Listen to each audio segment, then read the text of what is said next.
There's no doubt in my mind that my love for her is stronger because we've been through so many things together. Life with Jimmy Carter has been an adventure. President Jimmy Carter and the former First Lady know very well that they are in the sunset of their lives. And it makes reaching their 75th anniversary this week all the more special. He turns 97 this year, and she's turning 94. We met them in their hometown of Plains, Georgia, about 3 hours south of Atlanta. In the little time we spent, they gave us a master class on relationships. Thank you for allowing me to talk to you about your anniversary. We're delighted, thank you. This 75 years of marriage, what advice do you have for people who want to make it last?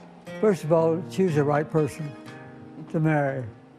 And then give each other plenty of space. Let the other person, have a full life in the way they choose.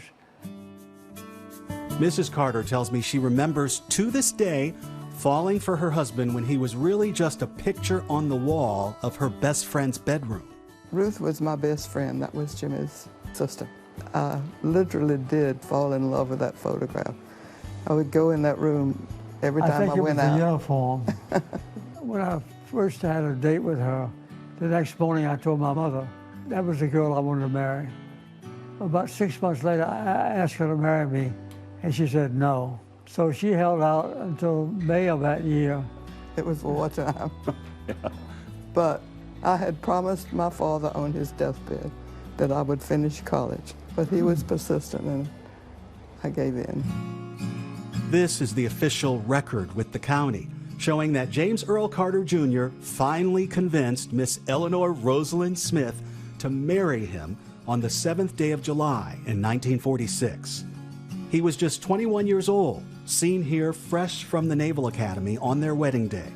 She was just 18 and was literally the girl next door. It took her a lot longer to decide finally. You sound like you're still a little bit sore about it. No, I'm not. I just remember it more accurately sometimes than she does. ABC now projects Carter is the winner with 272 electoral votes. Jimmy Carter, who grew up in a home with no running water or electricity, became the leader of the free world I, Jimmy in Carter, January of do solemnly 1977. I, Jimmy Carter, do solemnly swear. It was a beautiful day and a proud evening as he and the love of his life danced the night away at the inaugural ball in Washington, D.C. There's no way that we would be here tonight with Jimmy President of the United States without your help. We love and care for every single one of you. Good night. They were a true team. She became the first wife of a president to sit in on cabinet meetings, have an office at the White House, and the first to represent the country as a diplomatic envoy overseas. I bring you greetings from Latin America and the Caribbean. Es un gran placer para mí estar aquí. I've done this for 2 weeks and I couldn't resist. It was a difficult time in American life with rising inflation, interest rates, and unemployment, and those never-ending lines to gas stations. And American hostages in Iran. The American hostages were blindfolded, handcuffed, and marched out on the U.S. Embassy's front steps by the revolutionary students. His presidency ended after just one term, and as they explained to us in this 1987 interview, they were heartbroken. Feeling of grief and frustration, a sense of being a victim of fate. You wonder why this happened, why the hostages happened on Jimmy's watch. Thank you all.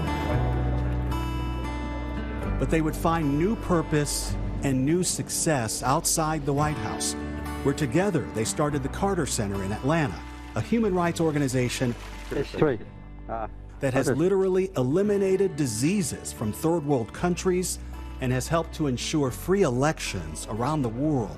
We had practically a new life. We love each other more than we did before. The two of them work together to build houses for Habitat for Humanity. They've helped build or repair more than 4,300 homes across the world. We've talked about COVID. How are you both feeling? Well, even I would think the isolation of COVID, we have hardly left our house here in Plains. And even that has made us more aware of each other. And before that, we had not been together all that much. And so it was just Jimmy and me, and it was really wonderful. President Carter, you say often that marrying Mrs. Carter was the pinnacle of your life, more than any presidency. Oh, yes. That was the most important. Having Rosalynn say, okay, finally, and staying with me all this long has been the most wonderful thing in my life. He's pretty wonderful in my life, too. Our thanks to Steve. The documentary Love and Service, The Carter Story, is now streaming on Hulu. Hi, everyone. George Stephanopoulos here. Thanks for checking out the ABC News YouTube channel. If you'd like to get more videos, show highlights, and watch live event coverage, click on the right over here to subscribe to our channel. And don't forget to download the ABC News app for breaking news alerts. Thanks for watching.